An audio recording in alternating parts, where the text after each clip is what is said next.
When you see someone that you know is being bullied, whether the bullying is taking place at that time when you see them or not, it doesn't matter. Reach out to them. Give them love. Give them friendship. Give them somebody they can trust. That's Keven Ellis speaking at Devan Selvey's vigil just after that 14-year-old boy was murdered in cold blood in front of his mother outside of his school. Keven is here today with Kyle Scott. Both are on a mission to fight bullying.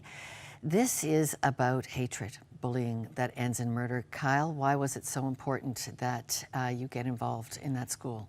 To get involved, this isn't the only case I find that happens. We need to have a voice for these ones that can't speak up, and we want to be there to be that voice for these kids that need. I didn't expect it to be not only a biker, Keven. You are part of a biker gang. You're part of the Knights of Templar, a very unique movement of the Christian church. And you insisted, and at the mother's consent and request, come on, Hamilton, we've got to pull together for this. Why? Absolutely. The whole idea behind what we did was we had to bring the community together that was in a rage, angry, and out for justice, and the old term of out for blood. And I had to try and reel that in. As a community advocate and someone that loves their country, it was important to get everybody to find peace, love, and unity at a time of great anger and mistrust. There's a lot of problems about why the school didn't catch this, who said, he said, all of these different things.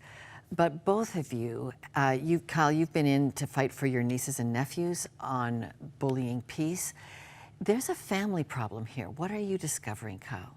I find that it's starting within the homes. There's a lot that has changed within the homes of these children, and the respect and values have definitely gone a different way than what they were prior to this. You've got a bullying campaign with the T-shirts. It's active both on the U.S. side, the Canada side, and yet we've heard T-shirts aren't enough. What is enough? We need to have a voice, and we need to go out there and we need to stand for this, and we need to not let this go on deaf ears. Is what was one of the biggest things that I find is making sure this stays at the forefront and it just doesn't go away. Okay, so first in families, Keven, what do families need, and why are you then moving this into law? The message to families is quite clear, and that is, one, to stop automatically assuming your child is innocent of bullying, and don't get angry when you go to the school. We have to teach our children empathy. Once again, it's something that we seem to have lost sight of. We have to love our neighbors, love our friends, and love our community. And the parents, when they attend the schools now, when they're called in because their child's accused of bullying, for the most part, the majority, a high majority, come in angry. And anger does not fix anything. Because they think my child couldn't be the problem. Absolutely. They come in and demanding that their child's not the problem. And the child's with them when this is happening. I've sat there with the school liaison officers and listened to parents scream at the top of their lungs. They have no business accusing their child of doing such a thing. And the kid's sitting right there watching their parents act like that. Who's the bully and where are they learning it? It starts at home. You both are getting a lot of attention, and we didn't expect we would need biker gang guys to say, Hamilton School District, behave, behave. But you also want to make this a criminal code campaign around Devan's death. What are you looking for?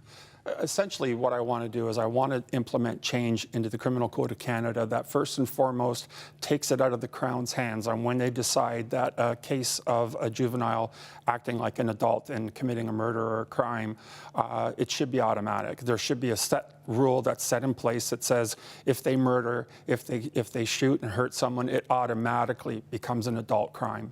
And I also want to set in place rules for strict bullying that gets put into the criminal code as opposed to being at the discretion of the school boards.